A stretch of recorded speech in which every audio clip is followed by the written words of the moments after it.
નખત્રાણા નાના વેપારીઓની દબાણના નામે આજીવિકા રોજીરોટી ન છીનવાઈ જાય। માંડ આટલી મોંઘવારીમાં ઘરનો ખર્ચ માંડ પૂરો પાડતા નાના વેપારીઓને વહીવટતંત્રને નોટિસ આપીને દબાણ દૂર કરવા સૂચનાઓ આપી હતી। તો રેકડીઓ કેબિન પર ધંધો કરતા નાના વેપારીઓ રેકડી કેબિન એસોસિએશન પ્રમુખ શ્રી પીસી ચાવડા, મંત્રી શ્રી તુલસીદાસ વિસનજીભાઈ સોની, નખત્રાણા અબડાસાના માનનીય ધારાસભ્ય શ્રી પ્રદ્યુમનસિંહ જાડેજા સાહેબ પાસે રજૂઆત કરવામાં આવી હતી અને ધારાસભ્ય શ્રી નાના વેપારીઓની સમસ્યા સાંભળી બાદમાં નાના વેપારીઓ રેકડી એસોસિએશન પ્રમુખ શ્રીએ નખત્રાણા વહીવટતંત્રને રોજનું કમાવી ખાનારા નાના ધંધાર્થીઓની આજીવિકા રોજીરોટી ન છીનવાય એવી લેખિત સાથે મૌખિક રજૂઆત કરવામાં આવી હતી તેવું એસોસિએશનના પ્રમુખ શ્રી પીસી ચાવડા સાહેબની અખબારી યાદીમાં જણાવ્યું હતું। નમસ્કાર।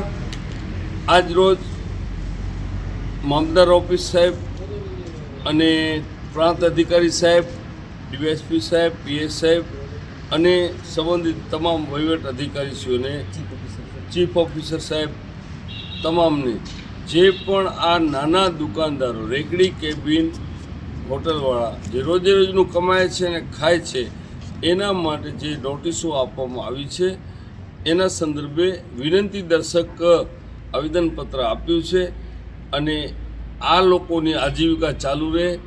આ જે દબાણ છે એ પાકું પાયે પઈ નથી। રેકડી કેબિન એટલે હરતું ફરતું કહેવાય અને કાચું કહેવાય, તો એના માટે રિક્વેસ્ટ આપી છે દયાની દ્રષ્ટિ અને આ લોકોની આજીવિકા ન છીનવાય।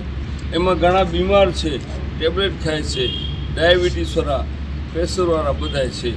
તો આજના રોજ આટલી અમે સરકારને વહીવટમાં અપેક્ષા રાખીએ છીએ કે રોજગારીનો પ્રશ્ન છે અને મોંઘવારીનો સામનો કરી રહ્યા છે, ત્યારે આપના માધ્યમથી આ એક વિનંતી દર્શક આપ્યું છે અને લાંબે ગાળે જ્યારે જરૂર પડશે અમે સરકારને વહીવટતંત્રને સાથ સહકાર આપશું, આપતા આવ્યા છીએ।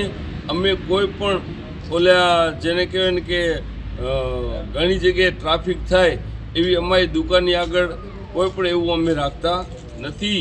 હું આ સંસ્થાના પ્રમુખને નાતે રિક્વેસ્ટ અને જેટલા ધંધાદારીઓ છે એ સપોર્ટમાં છીએ, પણ રોજીરોટી ન છીનવાય એ એક માત્ર વિનંતી દર્શક છે। યોગ્ય અધિકારીઓએ આના માટે નિર્ણય લઈ અને રસ્તો કાઢી આપવા વિનંતી છે। અસ્તુ।